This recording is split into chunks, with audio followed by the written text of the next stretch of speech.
Assalamualaikum warahmatullahi wabarakatuh. Kembali lagi di kelas matematika bersama saya Deborah Saurina. Kali ini kita akan membahas bab bilangan berpangkat, akar, dan logaritma, melanjutkan video sebelumnya. Yang akan kita bahas kali ini adalah bentuk akar. Definisi bentuk akar. Bentuk akar adalah akar dari bilangan rasional yang hasilnya merupakan bilangan irasional. Bilangan rasional itu apa sih? Bilangan rasional itu adalah bilangan yang dapat dinyatakan dengan A per B, di mana A dan B adalah elemen bilangan bulat. Dan bilangan irasional adalah bilangan yang tidak dapat dinyatakan dengan bentuk A per B. Contoh, akar 2, akar 3, akar pangkat 3 dari 5, dan seterusnya. Ini adalah contoh bentuk akar ya. Nah, sekarang kalau saya tanya, misal akar 9. Akar 9 ini bentuk akar bukan? Akar 9 itu berapa? Akar 9 itu adalah 3 ya, berupa bilangan rasional. Maka akar 9 itu bukan bentuk akar. Sifat-sifat bentuk akar. Untuk setiap A, B, dan C bilangan positif, berlaku sifat-sifat ini ya, ada 7 sifat. Yang pertama, akar A dikali B, maka kita bisa mengalihkan akar A dikali akar B. Kemudian pembagian pun sama, akar A per B sama dengan akar A per akar B. Sifat berikutnya, A akar C ditambah B akar C. Perhatikan kalau di sini bentuk akarnya sama, ini sama-sama akar C ya, maka kita bisa menjumlahkan bilangan bulatnya. A tambah B, kemudian baru akar C. Pengurangan pun demikian. A akar C dikurang B akar C. Kalau di sini bentuk akarnya sama, maka kita bisa mengurangkan bilangan bulatnya, kemudian belakangnya akar C. Nah, kemudian pangkat pecahan. A pangkat M per N. Nah, bentuk akar itu kan merupakan inverse dari perpangkatan. Kalau misalnya kita punya A pangkat M per N, itu artinya adalah akar pangkat N dari A pangkat M. M-nya yang di dalam ya, N-nya yang di akar. Oke, sifat berikutnya. Akar A plus B ditambah 2 akar AB. Maka ini bisa kita kerjakan dengan akar A tambah akar B. Perhatikan ya, berarti kita harus mencari di sini dua bilangan. Kalau yang dijumlah itu hasilnya yang di depan nih, A plus B. Kemudian kalau dikali hasilnya yang di dalam akar. Untuk pengurangannya pun sama, hanya bedanya di sini kalau ini tandanya plus, ini plus. Kalau di sini tandanya min, di sini juga min. Oke, kita ke contoh. Misal saya punya akar 3 dikali akar 6. Maka ini pengerjaannya gimana? Kita langsung kalikan aja ya. Akar 3 dikali 6. 3 kali 6 hasilnya adalah 18. Berarti kita punya akar 18. Nah, akar 18 ini bisa kita sederhanakan ya. Kalau misalnya kita pecah, salah satunya bisa ditarik akar, berarti akar 18 itu adalah perkalian 9 dengan 2. Akar 9 itu berapa? Akar 9 itu adalah 3, kemudian akar 2-nya tetap. Maka akar 3 dikali akar 6 hasilnya adalah 3 akar 2. Kalau misalnya bentuk pembagian, contoh saya punya 4 akar 21 dibagi 2 akar 3. Nih ya. Maka di sini kan ada yang bilangan bulat, ada yang bentuk akar. Kalau kayak gini kita bagi yang bulat sama bulat, bentuk akar sama bentuk akar. Berarti kita bagi 4 per 2, kemudian akar 21 dibagi akar 3. 4 bagi 2 berapa?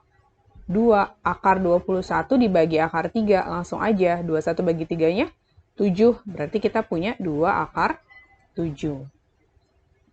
Selanjutnya, misal saya punya 2 akar 5 ditambah 3 akar 5. Kalau kita perhatikan di sini bentuk akarnya sama ya, sama-sama akar 5. Maka kita bisa jumlahkan 2 tambah 3, kemudian baru akar 5. 2 tambah 3 berapa? 5. Berarti kita punya 5 akar 5. Kalau misalnya saya punya bentuk akar 75 dikurang akar 48. Nah, kalau kita perhatikan di sini kan bentuk akarnya tidak sama ya. Kalau bentuk akarnya tidak sama, maka kita harus samakan bentuknya. Kalau akar 75 itu bisa dipecah jadi berapa sih? dipecah jadi 25 kali 3, gini ya. Pokoknya salah satunya itu diusahakan bisa ditarik akar. Kemudian dikurang, akar 48 itu adalah 16 kali 3. Akar 25 berapa? 5, berarti kita punya 5 akar 3, dikurang akar 16, 4 akar 3. Nah, kalau kayak gini kan udah sama ya bentuk akarnya. Berarti kita kurangkan 5 dikurang 4, kemudian akar 3. Jadi berapa nih 5 kurang 4? 1 akar 3, atau bisa kita tulis akar 3 saja. Paham sampai sini ya? Kemudian, kita ke contoh yang bentuknya pangkat pecahan. Misal saya punya 2 pangkat 2/3. Maka ini bisa kita tulis sebagai akar pangkat 3 dari 2 kuadrat. 2 kuadrat berapa? 4. Berarti kita punya akar pangkat 3 dari 4. Oke, ke sifat selanjutnya, misal saya punya bentuk akar 5 ditambah 2 akar 6. Penulisannya ingin saya sederhanakan jadi bentuk akar A ditambah akar B, gini ya. Berarti kita harus cari dua bilangan ketika dijumlah hasilnya 5, ketika dikali hasilnya 6. Gitu, karena di sininya sudah 2 ya. Di sini sudah 2. Nah, maka bentuknya sudah, ini kan ya, sudah sesuai dengan sifatnya. Akar A plus B ditambah 2 akar AB. Berarti kita punya berapa? 3 dan 2 ya. Maka kita punya akar 3 ditambah akar 2. Karena kalau 3 tambah 2 hasilnya 5, kalau 3 dikali 2 hasilnya 6. Oke, kita ke contoh berikutnya. Misal, saya punya akar 11 dikurang 4 akar 7. Maka, saya mau jadikan ke bentuk seperti bentuk yang di atas. Tapi kita perhatikan di sini, bilangan bulatnya 4 ya. Sementara di aturannya harusnya 2. Berarti 4 ini harus kita bagi dengan 2. Oke, jadi akar 11 dikurang 4 itu kan berarti 2 kali 2 ya. 2 kali 2 akar 7.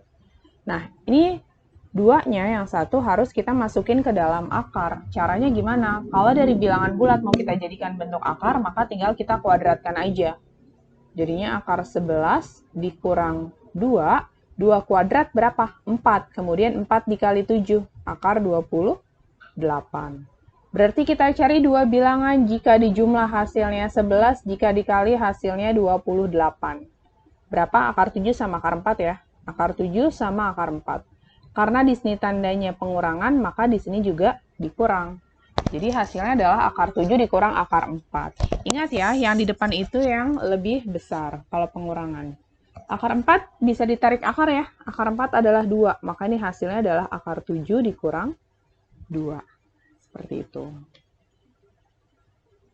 Oke, sampai sini dulu pembahasan kita kali ini. Terima kasih. Wassalamualaikum warahmatullahi wabarakatuh.